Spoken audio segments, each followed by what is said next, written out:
a little coding.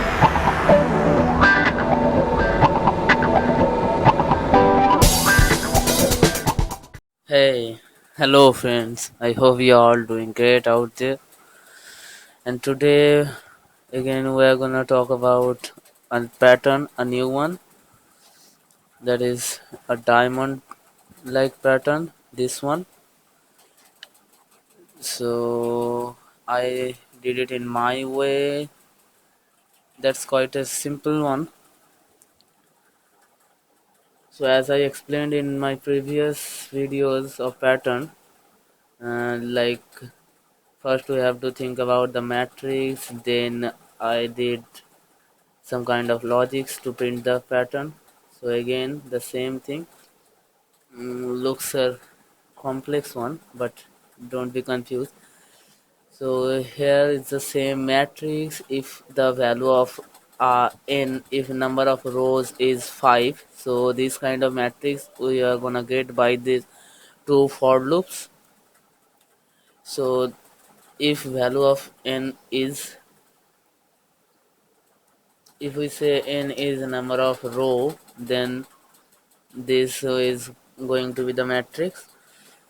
So print the diamond pattern, as you can see in the right hand side, you just have to print these four sides individually.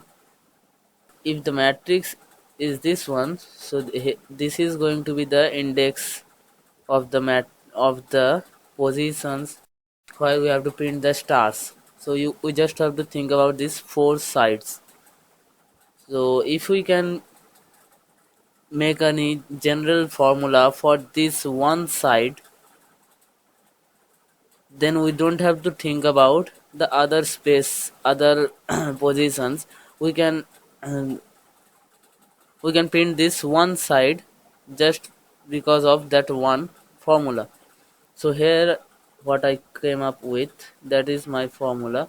If you see that in this first side of the diamond, here the value of I and j, the first number represents I and the second digit is j. Then I and j, if we add up I and j, then in these three positions the value is 2.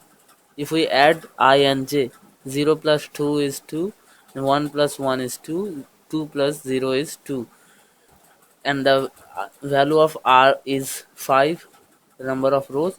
So that is, if we divide 5 by 2, then it is going to be 2 because all are in integers. Then I plus j is equal to 2, means always a half of the number of rows. So you, as you can see, nowhere in this matrix the value of sum of I and j is 2. So if we just put this condition, this one side will be done, isn't it? Exactly in the same way, if we just think about the second side, so here is what my formula is, that is I minus j is equal to r by 2. So nowhere in this matrix I minus j is equal to r by 2, but only in this side, these three positions. So in the same way these two conditions will work. If we just put all the conditions in one if, this is how it looks like. We just have to put some ors in between these conditions and then this one big if. That's all. So let's write the program. So here is my program. The header files stdio and stdlib, and then our integers I, j and r. R is the number of rows and ij is going to be the indexes. We just have to scan the value of r from user, and then these two for loops is going to create this matrix. This matrix will be created by these two for loops, simply by these two for loops. Then the big condition, the four conditions for four sides in one if. That's all. If any of these conditions satisfies, we have to print a star, otherwise we have to print a space. No big deal. And then after the inner for loop, we just have to print a new line, and then the second for loop stops. That's it.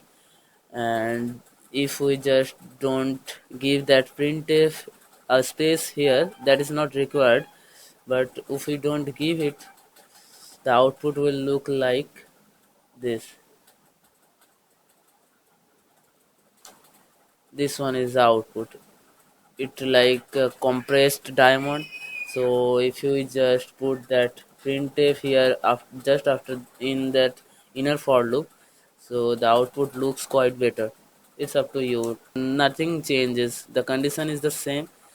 Exactly the same condition is here, but the output looks quite better. That's it. I hope you got that.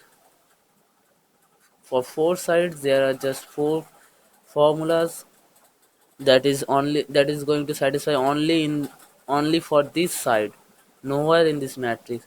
So that's it. Thank you for watching.